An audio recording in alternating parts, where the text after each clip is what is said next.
welcome to my channel Philosophy with AJ. In this series of videos I'll be discussing about modern European philosophy, and it's modern not in the sense that's coming from either 20th or 21st century, but it's modern just in the sense that's coming at the end of the medieval era. So the period with which we are concerned is 17th and 18th century Europe, and the themes that which we would be discussing are rationalism, empiricism, and Kantian criticism. And the philosophers to be discussed would be Descartes, Spinoza, and Leibniz from rationalism, and Locke, Berkeley, and Hume from empiricism, and of course Immanuel Kant from the tradition of criticism, which is a kind of synthesis of this rationalism and empiricism. And as I said, it's also European philosophy, but these two traditions, which are rationalism and empiricism, they are coming from specific regions of this Europe. So we can safely divide this Europe into two parts, and one of them is continental and the other part is British part. And as you can see that this is the mainland part of Europe, so this is something which is called continental part of Europe or continental Europe, and it includes countries like France, Germany, and Netherlands, Italy, Greece, and Spain. And then the other part is this Britain part, which is of course including of this United Kingdom and the countries like Ireland, Scotland, etc. So you have two parts in Europe. One is continental Europe and the other one is British Europe.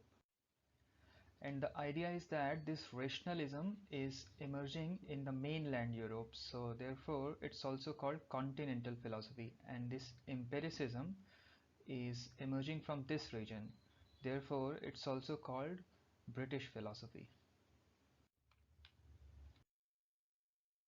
So as you can see, like all these empiricist philosophers, Bacon, Locke, Berkeley, and Hume, they're all coming from United Kingdom, so they're all British philosophers. So empiricism is also known as British empiricism here. All the rationalist philosophers, which are Descartes, Spinoza, and Leibniz, so they are coming from somewhere from mainland Europe, and Descartes is coming from France, and Spinoza from Netherlands, and Leibniz from Germany. And this philosopher Immanuel Kant is also coming from Germany, and he was also mainly a rationalist, but he also incorporated the elements of empiricism in his philosophy of rationalism. And now if you pay close attention to the dates of these philosophers of rationalism and empiricism, then you'll find that these two movements are running parallel to each other in the respective parts of Europe, which are continental and the British part respectively. And now they have some similarities also and some differences also, because when these two traditions or movements are beginning their philosophy, so they have some common ground, as when they are critiquing the existing tradition of Europe, which is basically comprised of scholasticism on one hand and the system of Aristotle's philosophy on the other hand. So scholasticism is religious system and Aristotle's is a philosophical system.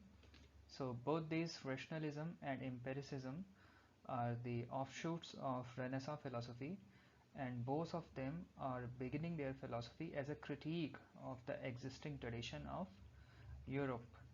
But when it is about to develop their own philosophy or their own formulations, then their approach, method, and subject matter and some kind of affinity towards certain disciplines is totally different.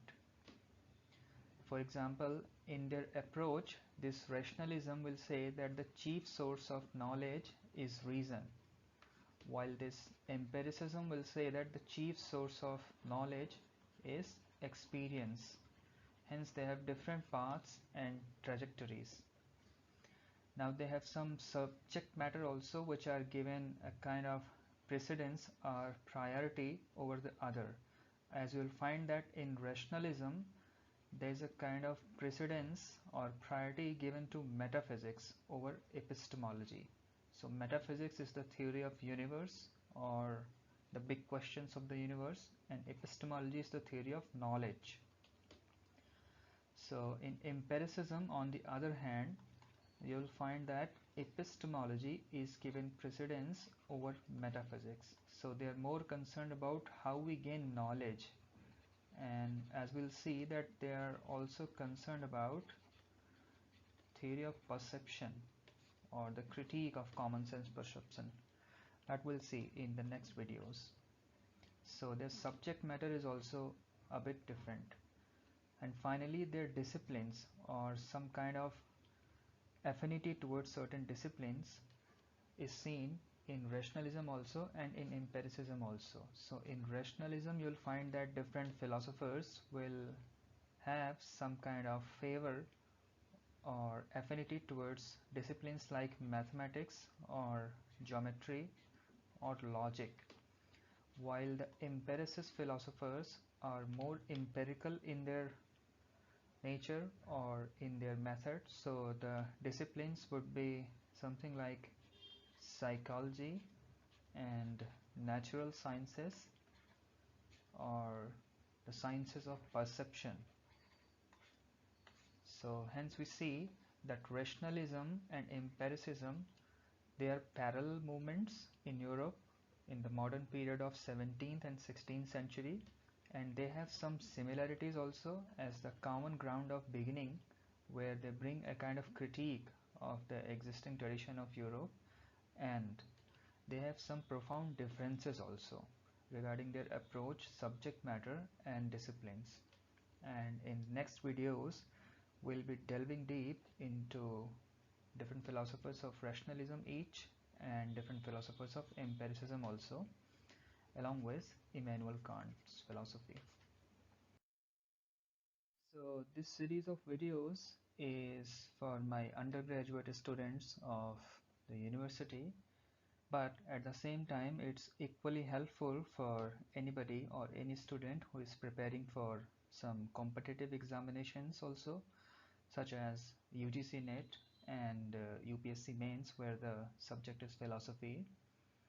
And if you like my initiative, then please like my video and subscribe to my channel so that you can have regular notifications. And if you have any comments or questions or suggestions, then please write it in the comment box and I'll try to respond to your queries as soon as possible.